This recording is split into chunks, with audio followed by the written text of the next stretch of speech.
Cole wiped the grease from his hands onto his already dirty work pants and stared at the diagnostic pad. The coolant leak was somewhere down on level 47, which meant another hour of crawling through tight spaces that nobody had bothered to check in years. He grabbed his toolbox and started the long descent through the maintenance shafts of the Galactic Council headquarters. Most people who worked in this massive building never went below level 20. That's where all the fancy offices were, where ambassadors from 1,000 worlds made decisions about trade routes and peace treaties.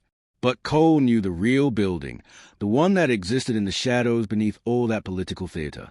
He knew every rusted pipe, every flickering light panel, every shortcut through the forgotten levels where the galaxy's most powerful government kept all the stuff they didn't want to think about anymore. 3 hours later, Cole was lost. Not seriously lost, but enough that he'd taken a wrong turn somewhere and ended up in a part of level 47 he'd never seen before. The coolant leak could wait another few minutes while he figured out where he was. He pushed open a heavy door that groaned on ancient hinges and stepped into a chamber, so large his headlamp barely reached the far walls. In the center of the room sat a throne.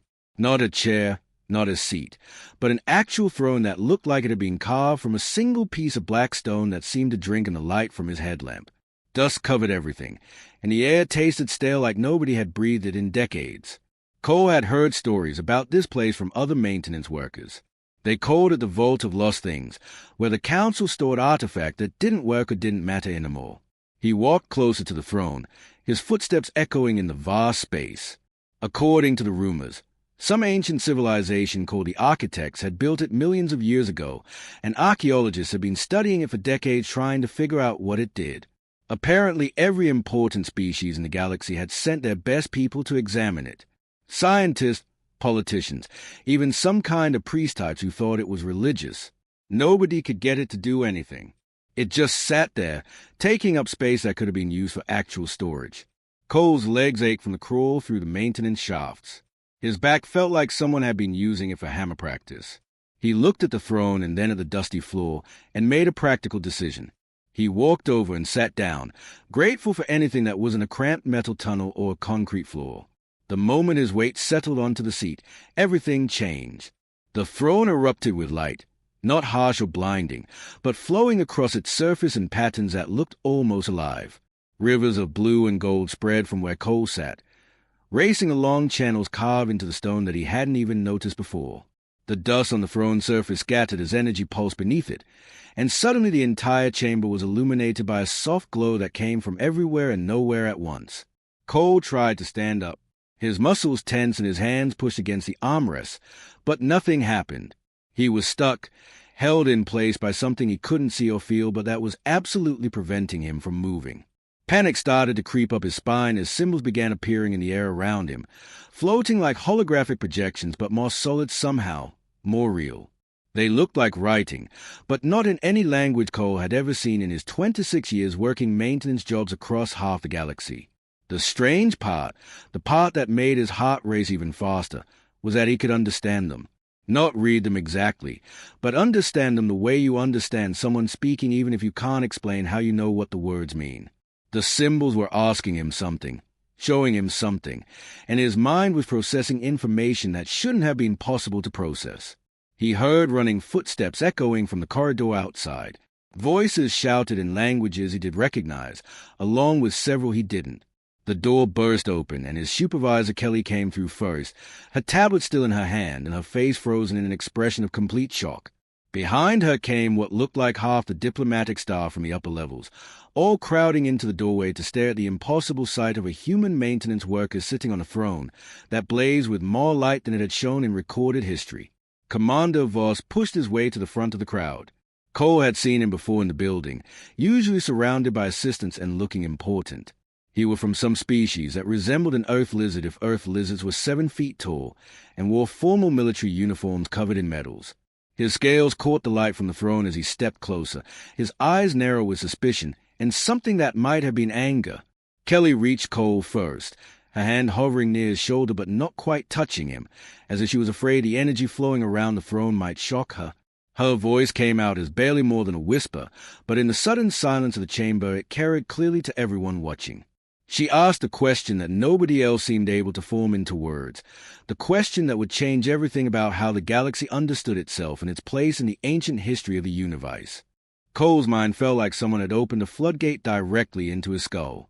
Information poured in faster than he could process it, faster than he could even try to understand what was happening. Star maps appeared in his vision, showing solar systems he'd never heard of, galaxies that weren't in any database he'd ever accessed during his maintenance work. Languages that had been dead for millions of years suddenly made sense to him, their grammar and vocabulary settling into his brain like they'd always been there. He saw civilizations rise from primitive tool users to galaxy-spanning empires, watched them build wonders that defied physics, and then watched them collapse into dust and forgotten legends. Kelly stood frozen beside the throne, her hand still hovering near his shoulder. She worked the same maintenance shifts Cole did, fixing broken equipment and keeping the building running while important people upstairs made important decisions. They'd shared countless lunch breaks in the equipment rooms, complaining about overtime and swapping stories about the weird things they found in forgotten storage areas. Now she looked at him like he'd transformed into something she didn't recognize, and Cole couldn't blame her because he barely recognized himself with all this information flooding through his head.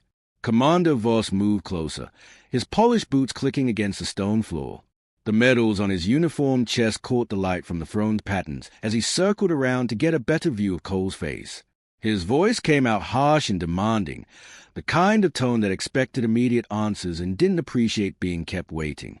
He wanted to know how a human janitor, his words dripping with contempt, could possibly activate something that the finest minds in the galaxy had studied for decades without results.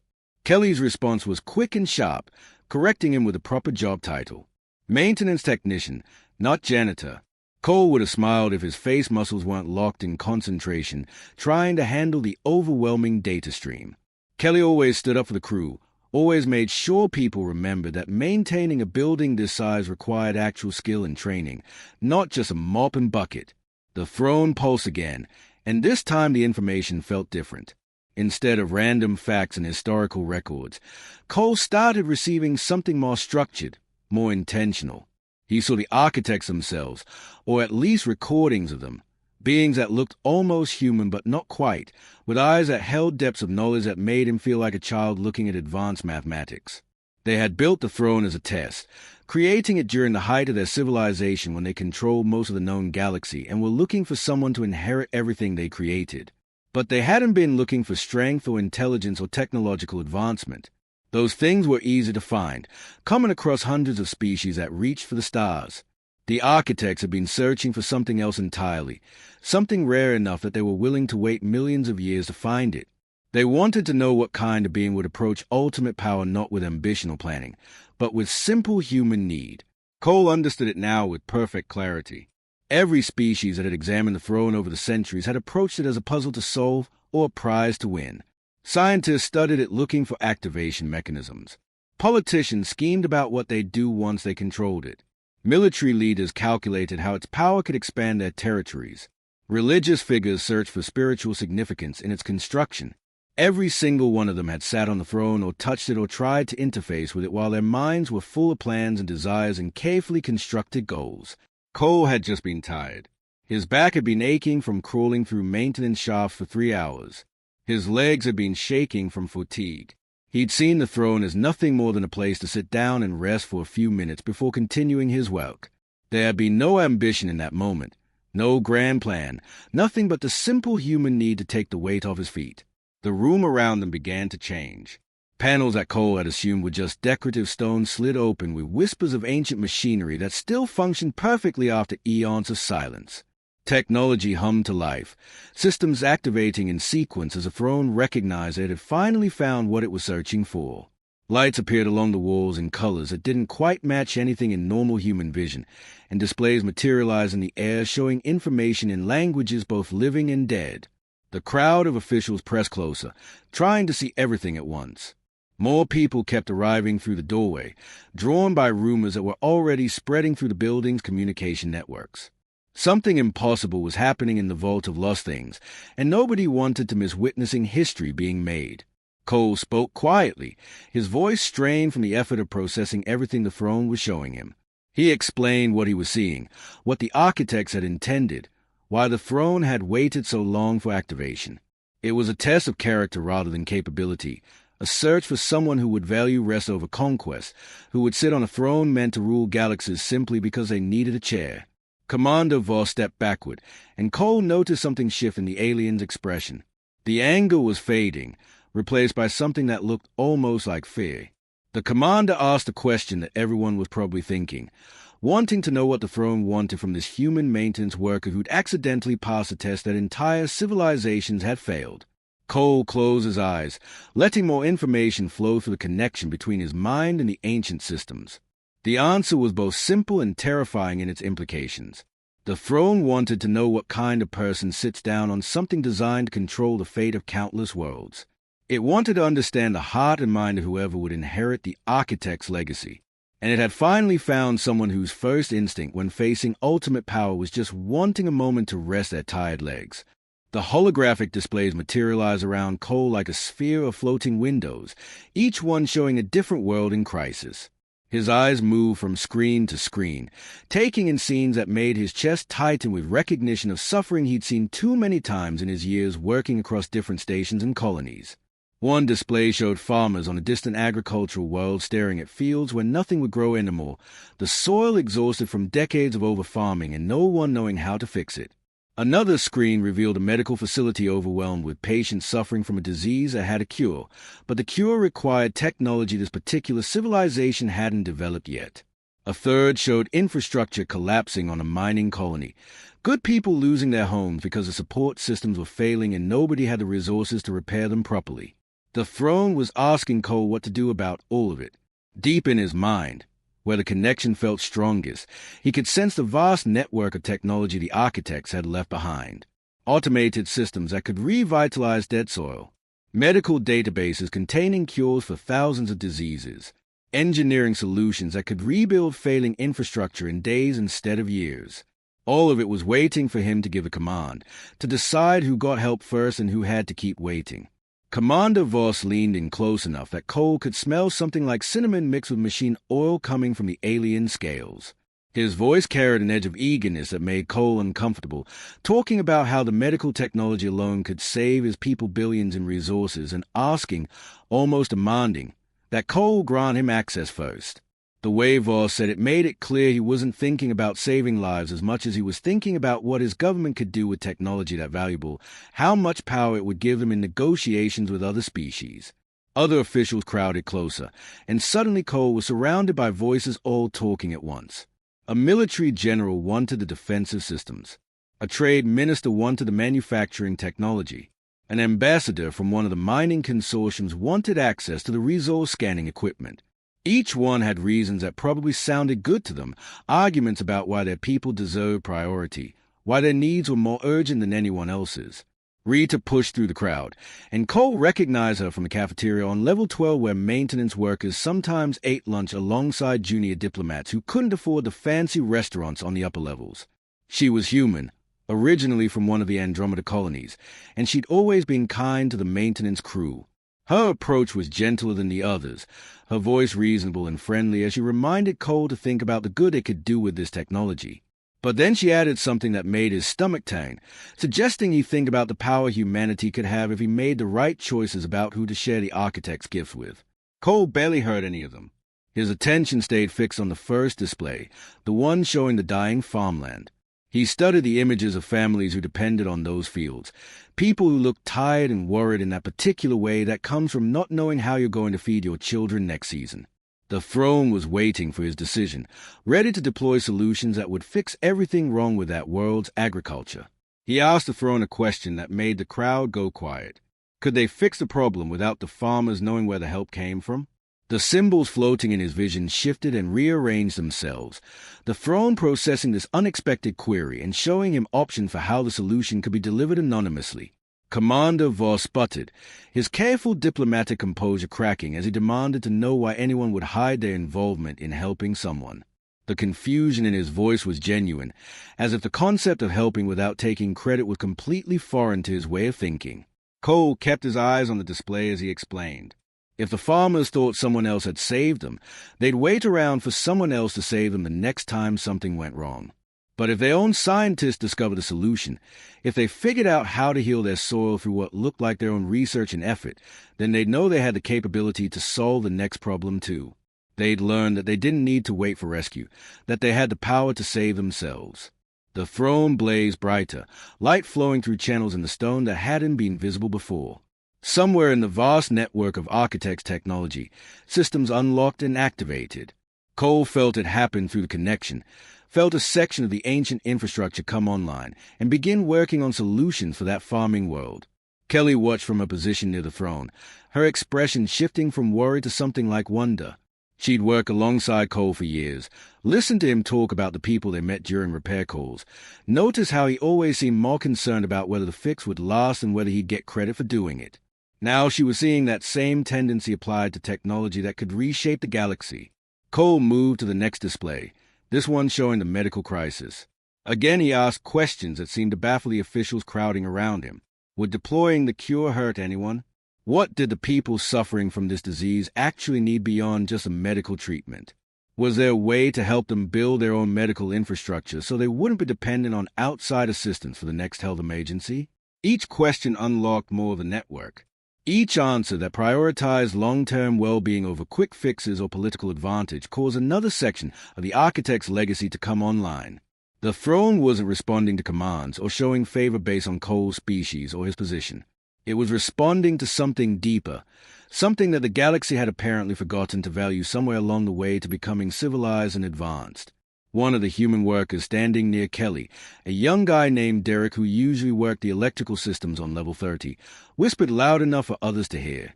He'd figured out what was happening, put together the pattern that the throne was following. Cole wasn't unlocking the architect's technology with intelligence or authority, or even with specifically human traits. He was unlocking it with compassion, with genuine care for people he'd never met and would never receive thanks from. Commander Voss's expression grew darker as scenario after scenario played out the same way. Cole asked about people's actual needs instead of strategic advantages. He chose solutions that empowered rather than created dependency. He consistently picked the harder path that would help people help themselves over the easier path that would make them grateful to whoever provided the assistance. And with each choice, more power flowed into systems that had been dormant since before most current civilizations had discovered fire. News traveled fast in the age of instant communication across light years.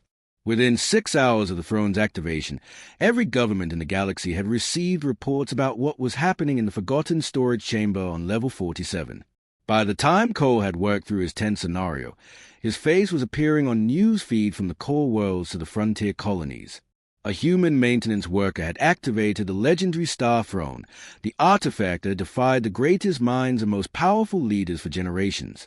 The galaxy watched, and the galaxy had opinions. Some species celebrated. The humans, obviously, were mostly proud that one of their own had achieved something so remarkable, even if most of them didn't quite understand what Cole was actually doing or why the throne had chosen him. Several of the younger civilizations saw it as proof that advancement and age didn't matter as much as the old empires claimed. But others panicked. Military strategists across a dozen worlds looked at the expanding network of architect technology and calculated what it would mean if humanity gained exclusive access to weapons and defenses that could reshape the balance of power. Financial markets crashed and recovered and crashed again as traders tried to predict what would happen to the economy when ancient manufacturing technology became available. And some decided that if they couldn't control the throne, then nobody should have it. 3 separate factions, each with their own reasons and justifications, began moving military assets toward the Galactic Council headquarters. They told themselves they were protecting the galaxy, or defending their people's interests, or preventing a disaster. But really, they were scared of change and terrified of being left behind. The attack came just as the sun was rising over the city outside the headquarters building. Cole had been connected to the throne for almost 16 hours, working through scenarios while Kelly brought him water and made sure he didn't pass out from exhaustion. Most of the officials had left, either to report back to their governments or because watching someone make compassionate decisions for hours wasn't as exciting as they'd hoped. Derek and a few other maintenance workers had stayed, along with Kelly, forming a small protective circle around Cole even though none of them had weapons or any real way to protect anything. The explosion that blew open the chamber door sent everyone diving for cover except Cole, who still couldn't move from the throne. Military forces poured through the opening. Soldiers from 3 different species, all wearing combat gear and carrying weapons that hummed with barely restrained energy. Kelly scrambled behind a storage container, pulling Derek with her, while the other workers scattered to whatever shelter they could find. A human was leading the assault team, which somehow made it worse. General Travis commanded a separatist faction that believed humanity should withdraw from galactic politics and focus on building their own empire using human worlds and human resources. Cole had seen him on newsfeed before, usually giving speeches about human independence and self-determination. Now Travis stood in the chamber with a plasma rifle pointed in Cole's direction, his face twisted with anger and something that might have been desperation. Travis shouted at his soldiers to remove Cole from the throne, his voice echoing off the ancient stone walls. He ranted about how humanity should control this power, not waste it on some bleeding-heart maintenance worker who'd give everything away to aliens who'd never appreciated humans anyway. His words carried the weight of genuine belief, the certainty of someone who thought he was saving his species from a terrible mistake. The throne's defenses activated before Travis finished speaking. Energy barriers materialized out of nothing, separating the attackers from Cole and the few maintenance workers still in the chamber. Weapon systems that hadn't fired since the architects walked the galaxy hummed to life, targeting systems locking onto every hostile presence in the room. Cole felt them through his connection to the throne, felt the ancient machinery waiting for his command to eliminate the threats. His hands gripped the armrests hard enough that his knuckles went white. The power was right there, instant and overwhelming. One thought and he could end this. The attackers would be gone, vaporized or disabled or removed from existence in whatever way the architect had designed their defensive systems to work. It would be self-defense, completely justified, and probably what anyone else sitting on this throne would do without hesitation.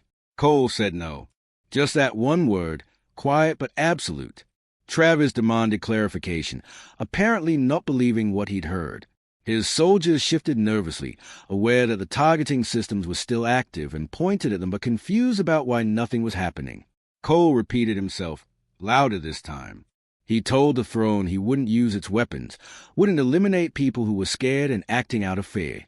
Then he asked the throne to do something it had never been designed to do, something that went against every defensive protocol the architects had programmed into its systems.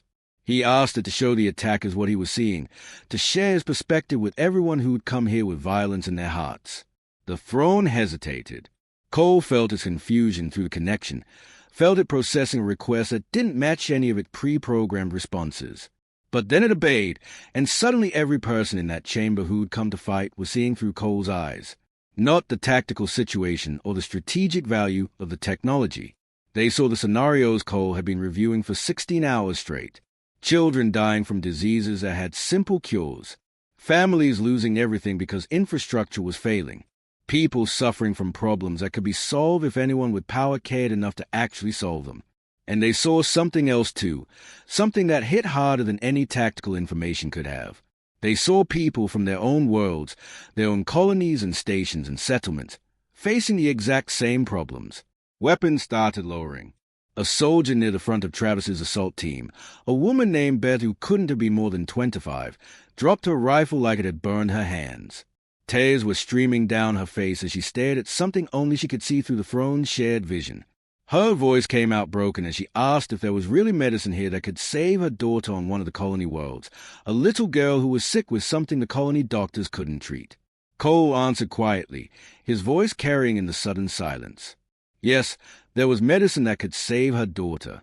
There was medicine that could save all of them, all the children and parents and brothers and sisters who were suffering from problems that had solutions.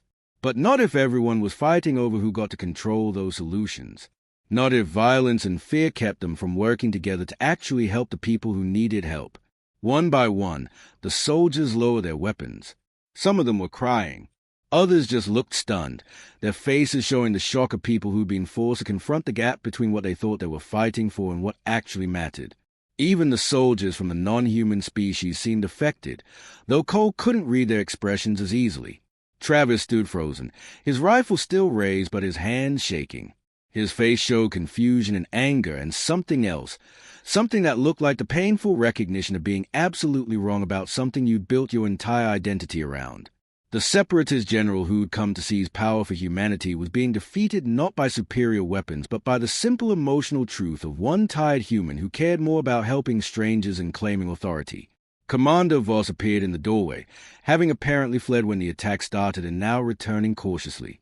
He surveyed the scene with his alien eyes, taking in the lowered weapons and the soldiers who looked more like shock civilians than military threats. When he spoke, his voice carried none of its earlier arrogance.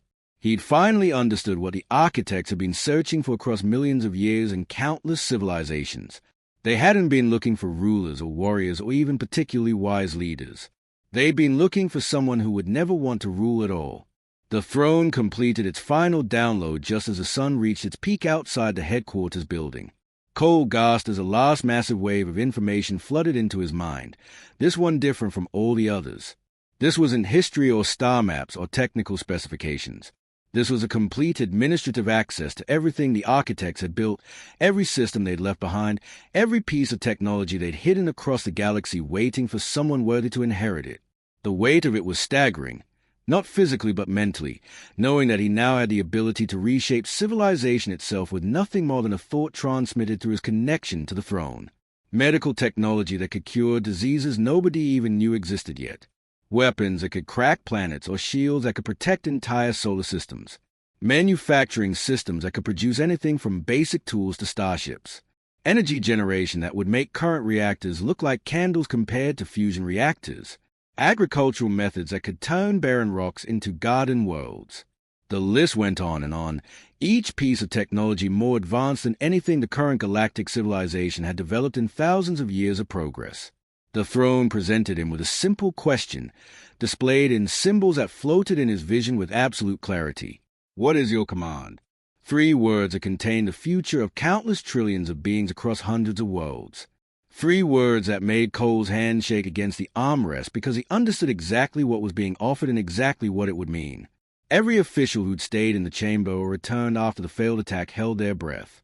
The soldiers stood at awkward attention, still processing what had happened to them when the throne had forced them to see through Cole's perspective. Kelly remained crouched behind her storage container, her eyes fixed on Cole with an expression that mixed worry and hope in equal measure. Rita stepped forward from where she'd been standing near the wall. She'd stayed through everything, watching Cole work for almost 20 hours straight, and now she approached with the careful steps of someone trying not to spook a nervous animal. Her voice was gentle but urgent as she reminded Cole to think carefully about what came next. This was humanity's chance, she said, their opportunity to finally be the ones in charge instead of always being the younger species, the newcomers who had to follow rules made by civilizations that had been exploring space when humans were still living in caves. With the architect technology, humans could lead the galaxy into a new age. The other humans in the room nodded, even Kelly and Derek. It was hard to blame them. Humanity had spent the last few centuries being underestimated and overlooked, treated like children by species that had thousands of years head start on spaceflight and galactic politics. The idea of finally having the power to demand respect, to take a leadership position instead of always following someone else's lead, was tempting in ways that went deeper than simple greed or ambition. Cole was quiet for a long time. His eyes moved across the holographic displays still floating around him, looking at all the worlds that needed help, all the problems that could be solved, all the suffering that could be prevented. Through his connection to the throne, he could feel the vast network of architects' technology humming with potential energy, waiting to be unleashed in the galaxy according to whatever vision he decided to impose. Then he asked the throne a question that made Rita's face go pale. Could the systems be shared? Not controlled by anyone, not even by him, but available to every species that committed to using them for healing and building instead of conquest? Could the inheritance be given to everyone instead of hoarded by whoever happened to sit on this throne first? The throne pulsed with light, and Cole felt something like confusion rippling through the ancient systems. The architects had programmed it with very specific parameters. Find someone worthy, test their character, transfer full control to whoever passed the tests. The idea of not transferring control, of instead distributing access across multiple species and governments, wasn't part of the original programming. The throne had been designed to create a new ruler for the galaxy, not to democratize its own power. But then something remarkable happened, something that Cole felt through every nerve in his body. The throne accepted the modification. It rewrote its own core programming to accommodate a request that went against everything it had been built to do. Because the architects, it turned out, hadn't just been testing for character. They'd been testing for wisdom, and wisdom meant knowing when not to hold power at all. Commander Voss stared at Cole with an expression that might have been respect or might have been simple shock. His voice came out quiet, almost reverent, as he asked if Cole understood what he was giving up. This was the kind of power that emperors dreamed about, that entire civilizations would go to war over, and Cole was just handing it away to everyone. Cole's response was simple enough that even Travis, still standing with his lowered rifle, seemed to understand it. He wasn't giving the power up. He was making sure nobody would have to give it up later, including himself. The difference mattered because one approach led to conflict over who deserved to be in charge, while the other approach meant everyone could benefit without anyone having to fight for dominance. The throne released him. After 22 hours of being locked in place, unable to move anything except his eyes and mouth, Cole suddenly had control of his body again. He tried to stand, and his legs almost gave out, muscles cramped from staying in one position for almost a full day. Kelly rushed forward with Derek right behind her, both of them catching Cole before he could fall and helping him stay upright while blood flow returned to his numb legs. The ancient systems began their distribution across the galaxy. Cole could feel it happening through the fading connection, like watching water flow through pipes as the architect's technology spread out to access points on thousands of worlds. Each species that had signed the Galactic Council Charter received notification that they now had access to the inheritance, provided they agreed to terms that Cole had set. Use it for healing, for building, for helping people survive and thrive. Use it for conquest or oppression, and the systems would shut down automatically. Cole returned to his maintenance job the next day. He showed up for his shift at the usual time, picked up his toolbox from the equipment room, and went to fix a malfunctioning air recycler on level 31. His co-workers treated him differently now, with a kind of careful respect that made him uncomfortable. But Kelly stayed the same. She still complained about overtime and still shared her lunch with him while they sat on overturned buckets in whatever room they happened to be working in. But Cole also became the throne's guardian, though that title made him uncomfortable too. He reviewed requests from species wanting access to specific technologies.